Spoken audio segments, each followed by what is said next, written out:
On se retrouve parce que j'ai plein de choses à vous partager. On est en plein dans la semaine de l'art contemporain à Paris et j'avais un petit peu envie de vous emmener avec moi. Je vais pas mal enchaîner, donc la difficulté de la vidéo ça va être de réussir à assumer toutes les visites, mais aussi à faire tout le montage avant la moitié de la semaine. Comme ça, quand vous verrez cette vidéo, il vous restera un peu de temps pour aller faire toutes les visites. By the way, si tu connais pas déjà mon compte, je m'appelle Emilia, je suis artiste designer et créatrice de contenu dans le milieu culturel et j'essaie vraiment de tourner ma chaîne YouTube de manière à ce que vous puissiez suivre mon quotidien en tant qu'artiste. Et donc sans plus tarder, on va commencer cette vidéo. Faut absolument que je me dépêche de me préparer parce que ce soir c'est le vernissage d'une exposition au Jeu de Paume. Donc je vous emmène avec moi.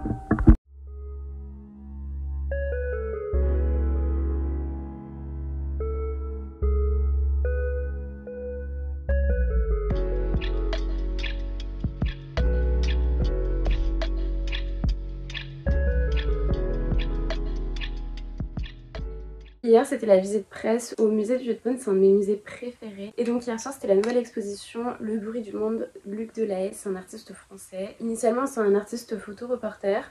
Donc du coup ça on le comprend bien dans le début de l'exposition. À partir d'un moment il va y avoir une rupture dans son travail et il va se placer comme artiste. C'est une expo qui est hyper politique, c'est un contexte sur 25 ans qui implique plusieurs guerres, plusieurs populations. Je trouve que dans la scénographie il y avait un truc ultra puissant, le type de format, la grandeur des tirages. Je sais qu'en discutant avec les autres personnes invitées, on avait des avis assez divers sur cette exposition. Il y a une œuvre en particulier que j'ai pas du tout aimée et ça c'est parce que éthiquement ça m'a dérangée. En fait il a remplacé le visage de soldats par des traders de la bourse new-yorkaise il me semble. Je trouve que éthiquement c'est très compliqué d'assumer ce choix là. À part cette œuvre j'ai beaucoup aimé son travail et je recommande vraiment de passer au Jeu de Paume. C'est un musée que je vois pas souvent dans les recommandations culturelles et perso je le trouve trop cool.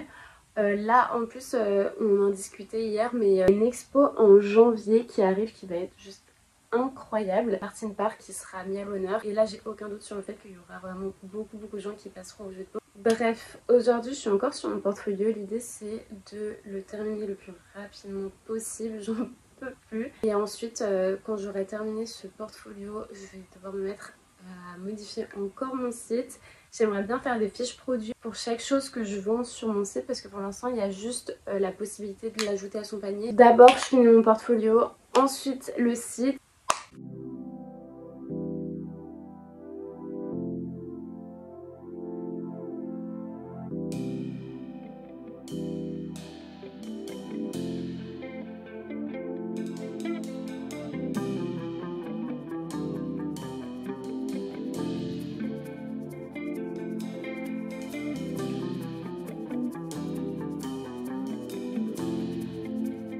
Je suis super contente du premier jet de cette toile. Là franchement il y a 1h30 de travail. Je vais tellement plus vite qu'avant, c'est une dinguerie. Je pense que pour aujourd'hui je vais faire une petite pause.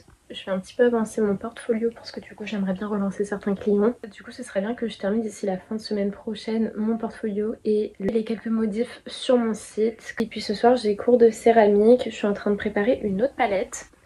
J'avais fait celle-ci il y a 2 ans et l'autre jour quand j'ai partagé sur TikTok, j'ai reçu le message d'une copine qui voulait aussi une petite palette. Du coup je vais lui préparer et potentiellement je vais commencer à décorer les tasses que j'ai préparées la semaine dernière. Du coup voilà pour mon cours de céramique.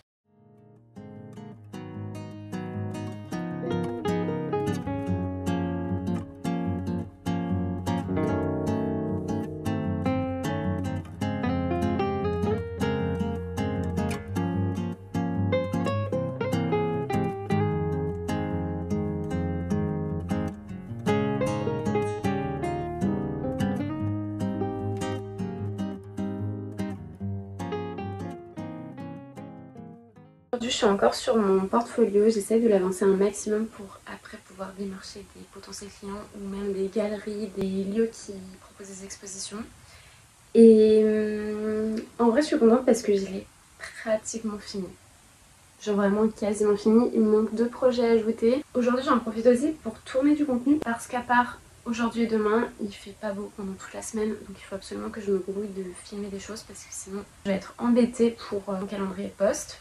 Je sais pas si vous vous souvenez mais au mois de juin j'ai prêté 2 toiles au Bavard Café et sur le contrat il fallait que je les récupère le 15 octobre donc Aujourd'hui, je vais aller récupérer mes 2 toiles. Je suis trop contente qu'elles aient pu être exposées. D'un côté, je suis un peu triste qu'elles aient pas été vendues, mais d'un autre, je suis hyper contente de les re-accueillir chez moi. Honnêtement, ça fait bizarre parce que souvent dans mes vidéos, j'ai toujours une toile en cours et j'ai l'impression qu'il me manque quelque chose chez moi. Enfin, je sais pas s'il y a d'autres artistes qui relate, mais là, j'avais la sensation qu'il manquait un truc.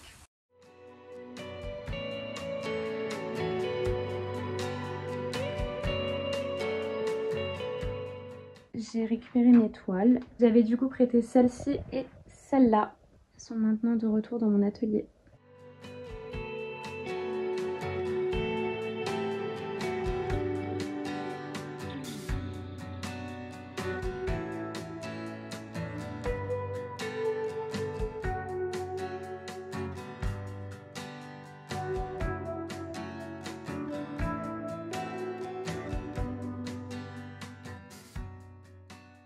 Hier j'étais invitée à la bourse de commerce et l'expo minimale est géniale. L'expo revient sur un mouvement. Là chez les artistes il y a vraiment une volonté de redéfinir l'œuvre. Qu'est-ce que c'est le fait de placer une œuvre dans une pièce? Le fait aussi de pousser une forme à la chose la plus simple. Ça permet de ne pas forcément avoir à comprendre l'œuvre mais plutôt à la ressentir. Il y a vraiment cette idée de laisser place à l'émotion dans ce mouvement artistique. Déjà nous on a eu trop de chance parce qu'on a eu la visite par le co-commissaire de l'exposition, ce qui fait qu'on avait quelqu'un juste de passionné qui nous a présenté l'expo et ça franchement je suis tellement reconnaissante. Dans chaque salle à la bourse de commerce il y a toujours des médiateurs donc je vous conseille vivement d'aller les solliciter, de leur poser toutes les questions que vous voulez parce que il y a des œuvres qui sans médiateur avec juste un cartel elles sont pas aussi impactantes. Bref, assez parlé de ça. Ce week-end j'ai pas mal de choses à vous partager. Ce soir je suis invitée à la projection du film Soundtrack to a Coup d'État. C'est un film qui est archi politique, essentiellement fait à partir d'archives. Je suis invitée parce que Marcus, qui est un homme en retard, va interviewer le réalisateur et donc j'ai trop hâte. Ça c'est ce soir et demain je sais pas dans quelle mesure je peux vous emmener avec moi ou non parce que je vais au concert de Ethel Cain mais je sais pas à quel point je peux mettre des extraits du concert dans cette vidéo sans qu'elle se fasse strike pour droit d'auteur. On verra comment je peux vous emmener. En tout cas, j'ai trop hâte. J'ai l'impression que ça fait 500 ans qu'on a pris nos places avec ma petite sœur.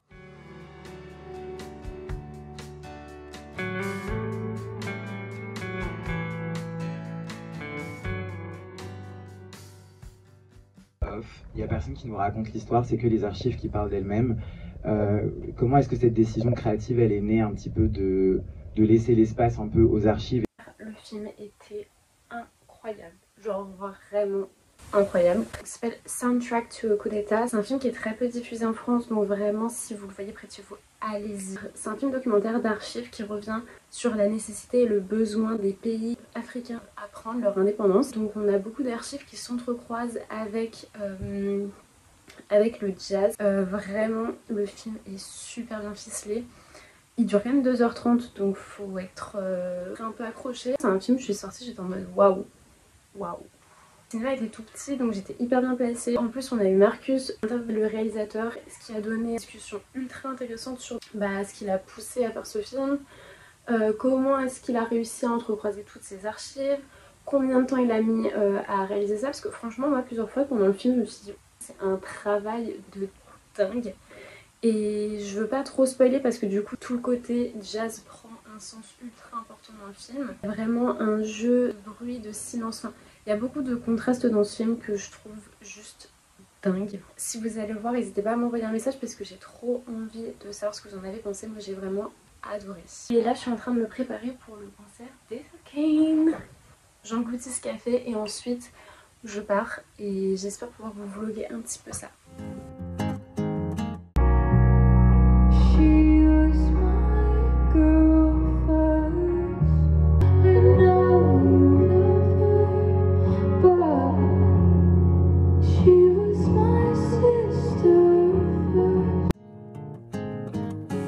Événement plus que traumatisant, le concert d'Ethel Cain a été annulé après 2 musiques et demie.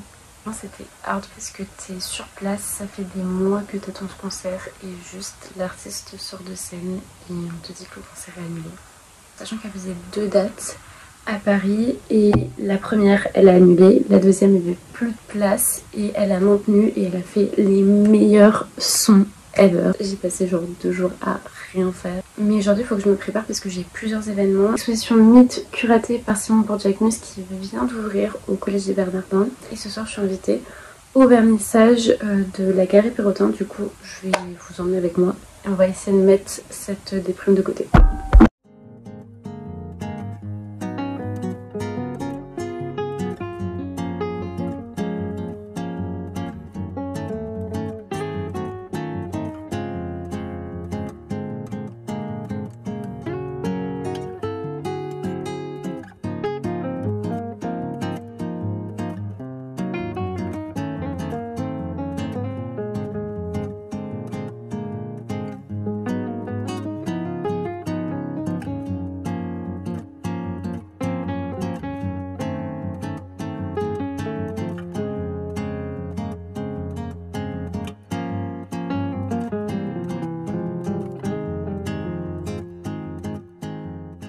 Hier, j'ai été à l'expo Mythe qui a été imaginée et curatée par Simon Porte-Jacquemus. C'est une expo qui était vraiment trop cool. C'était au Collège des Bernardins. Et si tout va bien, j'aimerais bien vous monter la vidéo avant la fin de cette expo qui est le 24 octobre. Mais je suis pas sûre d'être dans les temps. C'est vrai que la scéno était très cool. Et ensuite j'avais le vernissage de chez Perrotin. Enfin, il y avait plusieurs espaces dédiés aux expositions. Celui rue de Turenne, ils ont l'espace annexe qui est en ce moment investi par plusieurs artistes. Et celui à Matignon que j'ai pas eu le temps de faire hier. La peinture, de la sculpture, il y a vraiment de tout, il y a des installations. Donc je vous recommande d'y aller sachant que c'est gratuit. Et là maintenant je me trouve devant Offscreen et je vous ferai un petit retour.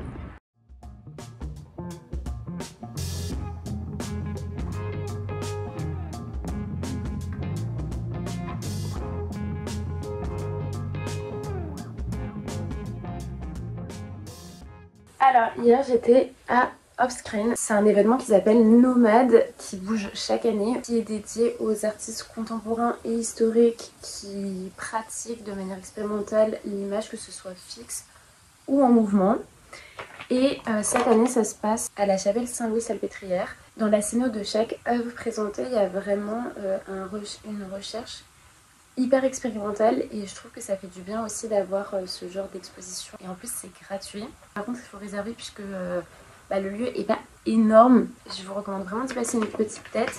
Et chaque jour, au programme, ils ont mis en place des événements avec des talks, avec des performances aussi. C'est jusqu'au 26 octobre et c'est tous les jours de 11h à 19h il me semble.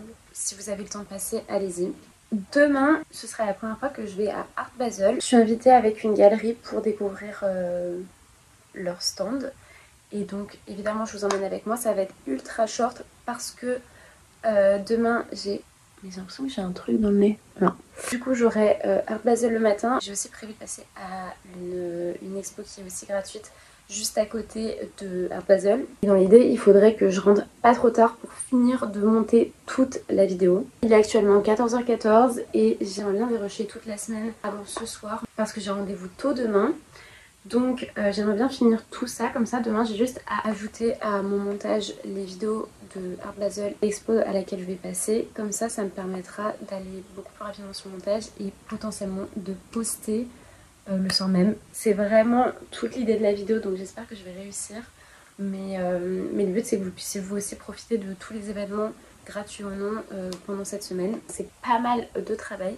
Il y avait une autre expo à laquelle je voulais passer demain, mais je pense que je n'aurai pas le temps. Et en plus elle est payante et to be honest, ça m'arrange si j'ai pas le temps. Mais c'était la Céramique Art Fair qui me tentait bien. Mais j'avoue que 20 € plus le fait que ça me rajoute beaucoup de rush à monter pour le soir même, je sais pas. Pour ce je vais faire du montage et on se retrouve demain matin pour Art Basel.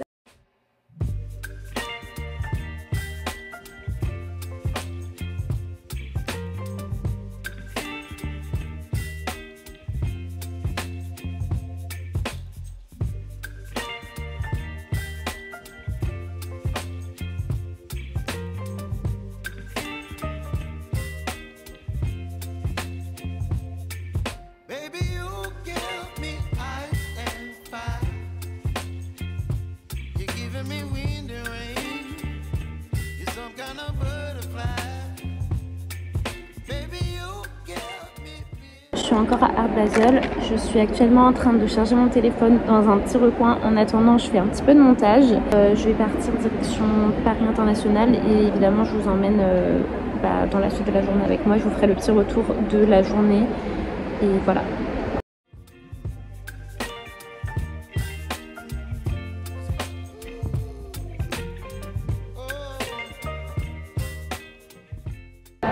J'ai fini tout le tour.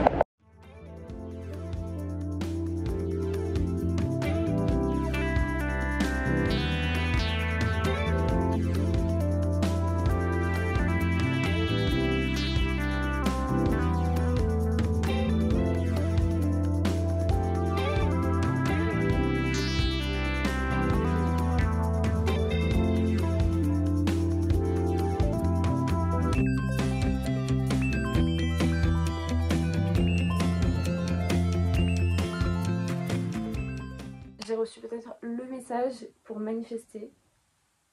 Mais bref, je viens tout juste de rentrer de cette matinée slash après-midi parce qu'il est 16 h. Je vous fais un retour rapide avant de finir d'éditer cette vidéo. Ce matin, j'étais invitée à Art Basel par la galerie Applique-à-Présent qui a invité un petit groupe de créateurs de contenu dans le milieu culturel pour découvrir le travail de l'artiste mis à l'honneur dans leur stand, Gérard Schneider. C'est un artiste franco-suisse des années 50. Gérard Schneider, c'est un grand maître de ce qu'on appelle l'abstraction lyrique. Et dès que je suis arrivée dans le stand, je me suis dit ça ressemble beaucoup à du Soulage. En fait, ils étaient amis. Évidemment, du coup, les deux s'influencent. J'ai beaucoup aimé son travail, le geste qu'il utilise, la manière dont la texture apparaît sur la toile. En fait, c'est un artiste qui écoutait beaucoup de musique et on le ressent vraiment dans la dynamique de ses toiles. Grâce à la galerie, j'ai pu ensuite me balader dans la foire Art Basel, qui est une foire internationale, qui est énorme puisqu'elle se passe dans le Grand Palais. C'est la première fois que j'y allais. J'avais déjà été plusieurs fois à la FIAC par exemple, qui est la foire internationale d'art contemporain. Dans ce type d'événement, j'adore parce que ça permet vraiment de découvrir tout un panel énorme d'œuvres contemporaines. Je trouve ça hyper inspirant de voir tout ce qui se fait et tout ce qui s'est fait aussi. Et ensuite je suis partie direction Paris International. C'est aussi une foire, celle-ci elle est gratuite parce que on va pas se mentir, Art Basel si je l'avais pas fait avant c'est parce que ça coûtait 45 €. Mais l'alternative gratuite c'est Paris International. Même si c'est gratuit, il faut quand même réserver en ligne son créneau. Mais Paris International, c'est une foire d'art contemporain qui regroupe plusieurs galeries du monde. J'ai beaucoup aimé. Dans les choix des œuvres représentées par les galeries, j'ai adoré le fait que c'était beaucoup plus expérimental que Art Basel. Ce qui aussi s'explique parce que Art Basel, les galeristes cherchent évidemment à vendre, vu que le stand doit coûter un bras, même un corps. On comprend évidemment que Art Basel, il y a vraiment cette volonté de vendre, de mettre les œuvres sûrement les plus chères ou les plus en vogue sur le devant de la scène. Tandis que Paris International, je trouvais que dans la sélection, il y avait des œuvres vraiment beaucoup plus expérimentales. Il y avait un peu de tout. Il y avait de l'impression 3D, il y avait de la sculpture, il y avait de la peinture, il y avait des tissages, autour de la vidéo. Enfin vraiment, c'est une foire qui, je trouve à mon sens, a beaucoup plus de choses à offrir en termes d'inspiration. Ce n'est que mon avis personnel. Sur ce, je vais me dépêcher d'éditer cette vidéo avant demain pour qu'elle puisse sortir au plus vite et que vous ayez le temps de faire quelques expos. J'espère que vous avez apprécié passer cette semaine avec moi dans toutes ces expositions. Je vais évidemment vous mettre toutes les infos pour les expositions dans la description. Je crois que j'ai toujours rêvé de dire ça en barre d'infos. N'hésitez pas à vous abonner, je vous fais de gros bisous.